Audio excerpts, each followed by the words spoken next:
Hello, this is Jason Slick. I'm a software engineer for Xtricate, and I'm going to go through a quick demo of Xtricate 1, which is our case management software that we use when we're working complex financial fraud investigations. Okay, so in Xtricate 1, we have three different desktop stages. The analyzer, investigator, and reporter. The analyzer is where all the data entry happens and where the discovery is all entered into the system. The investigator is the screen that is used to organize and classify all of the data, and the reporter does exactly what you would think, and it is where you go and generate reports. Okay, so here is a quick example. Let's add a new subject, hide more. Now, when we add a new subject, it can either be a person or a company, and it's added over here to the subject toolbox, which is a ribbon so that you can access the subjects and their data. So let's select hide more. Now we have 8 different objects that we use for our financial investigations. Some of them are pretty intuitive, such as the bank account and credit card account. The other ones include a depository account, which just mimics a debit and credit account like a bank account. We have our wallet where all cash transactions go in and out of.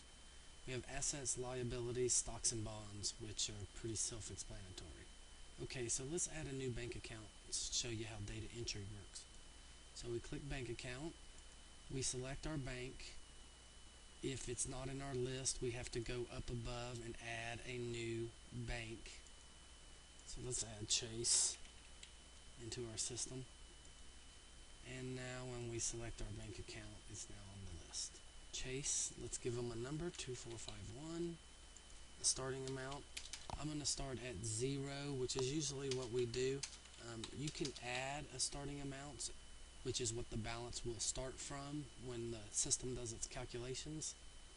The thing that we don't use it is because sometimes we get more data past where we start currently, and it's easier to go back to 0 and add a transaction in there to add up to the start balance than it is to come back and remove the start amount out. Okay, so here is the bank account data entry, and within here you have all the options to enter transactions. You can enter credits, debits, and it's a very manual process in the system. So 2005, we use timestamps on everything, and the reason we use timestamps is because not all of our data comes in sequentially during data entry, and it just makes it easier for us to organize the way we believe the transactions happen in the statement, with the order of checks and debits and credits and withdrawals and all that.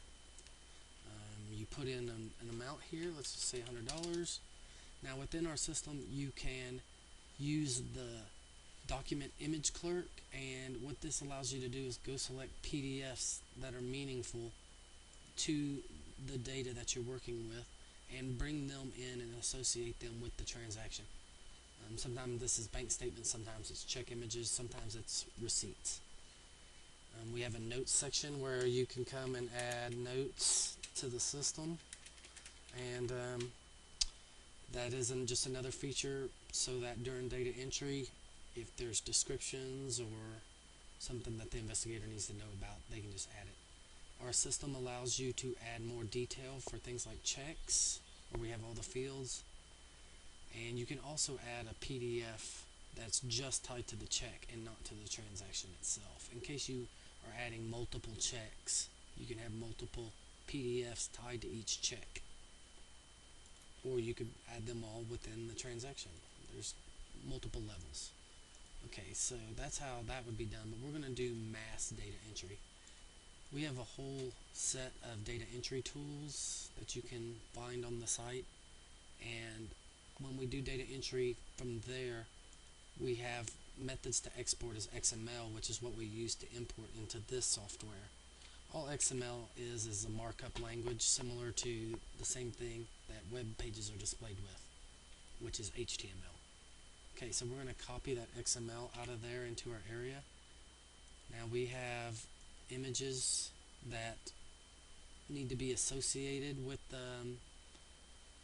all of this discovery. I can find that here quickly.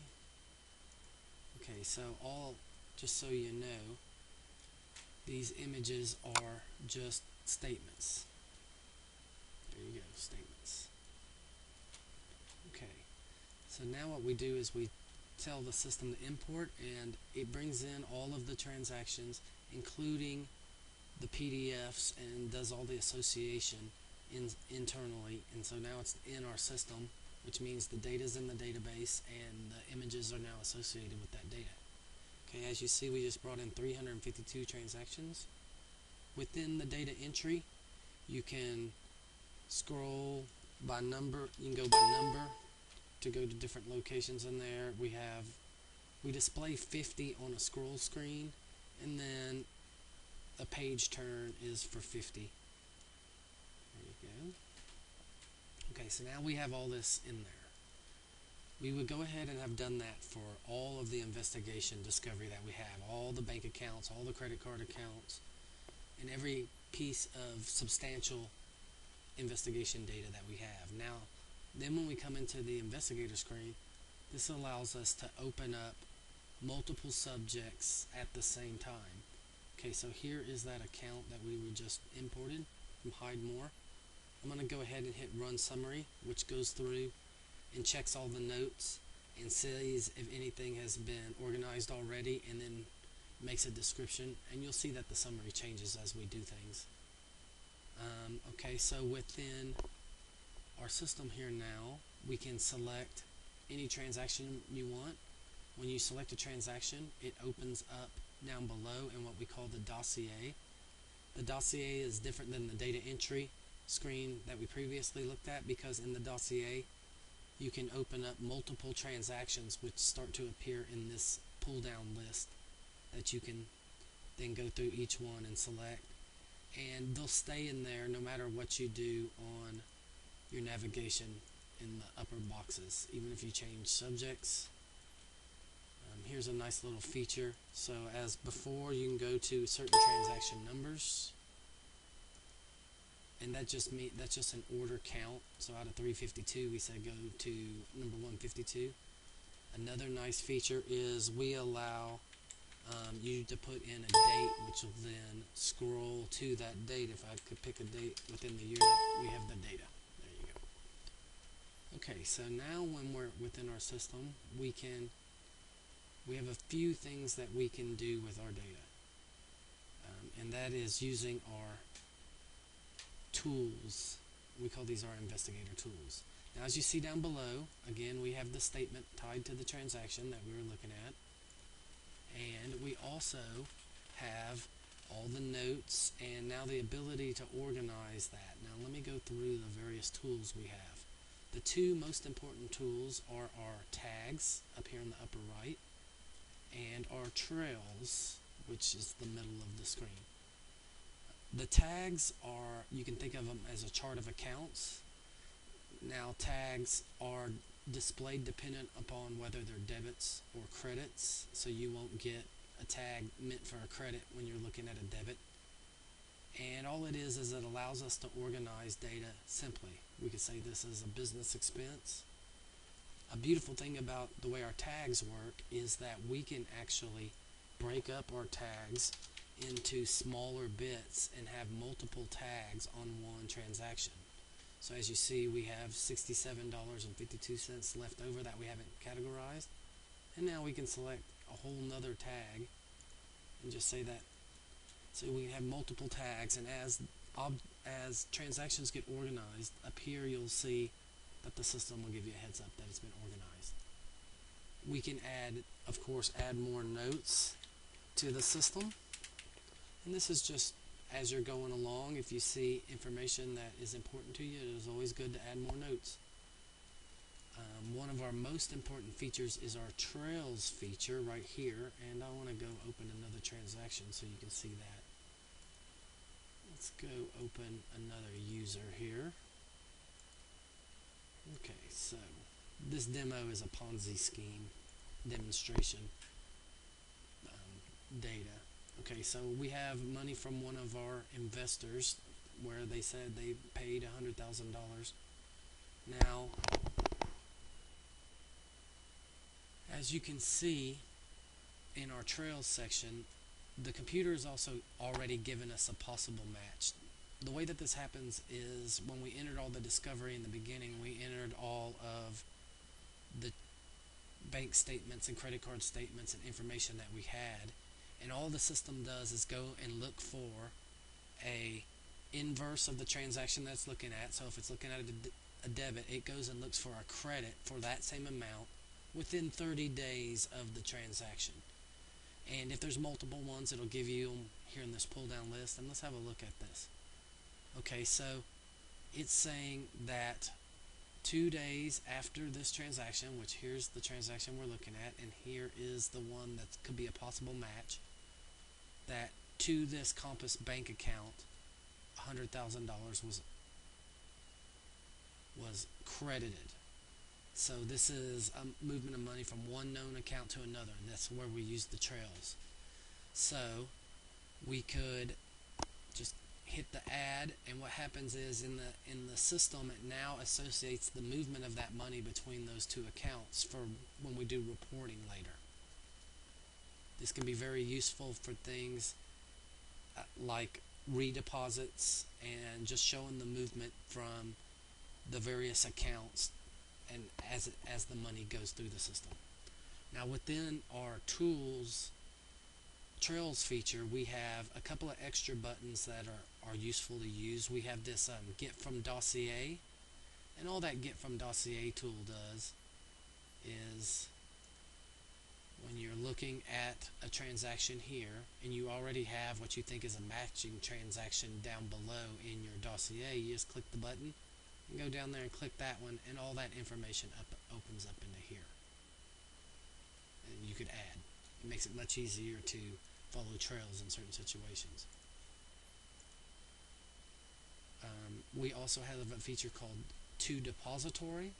Now what this does is as I said earlier, depository accounts are debit and credits just like a bank account, and what we do is we use those to help organize data that we're not sure of exactly what it is. Maybe it's because we don't have the statements that tied to that data.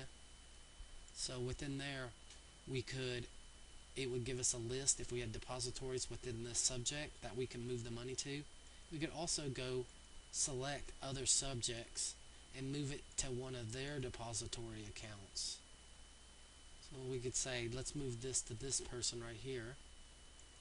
We move the 135, and it now makes a trail. It makes a trail to a transaction in that subject account that it just created. So now that transaction exists for that person, and the money has been moved. We also have another feature called to cache, and all cache does is it allows it to move into the wallet or out of the wallet if that's what you're doing. Okay, so what happens is you go through and organize all of the data that you can, and whether it's trails or tags. Oh, I almost forgot one more feature. One of the nice things about our trails and our tags is that you can mix trails and tags. So you can chart of accounts, let's say 10,000 of this you say is a chart of account wages. Well, then you could also find a possible match for the other 10,000 and add that as a trail. What that does is it gives us a much more robust organization of our data, which then makes our report generation much easier.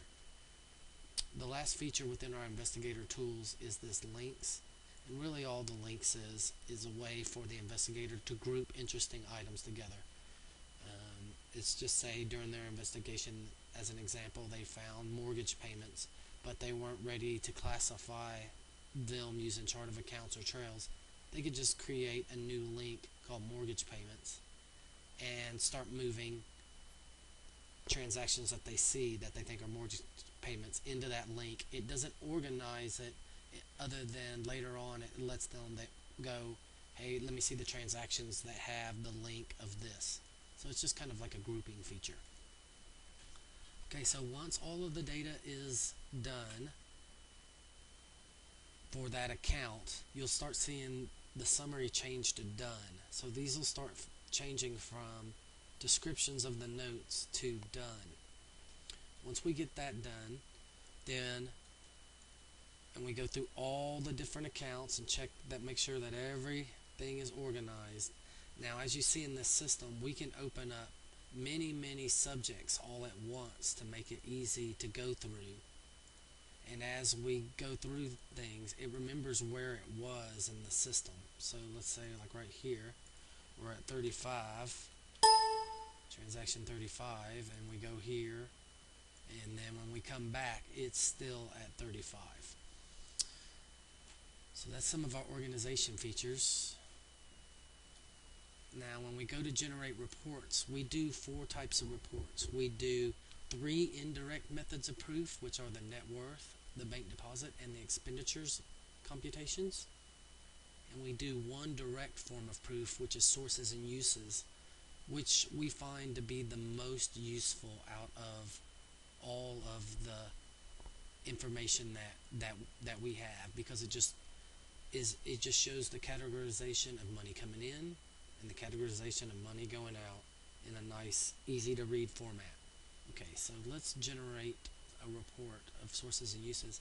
Now I can just select 1 year if I want, but I'm going to do all the years for this particular account. Okay.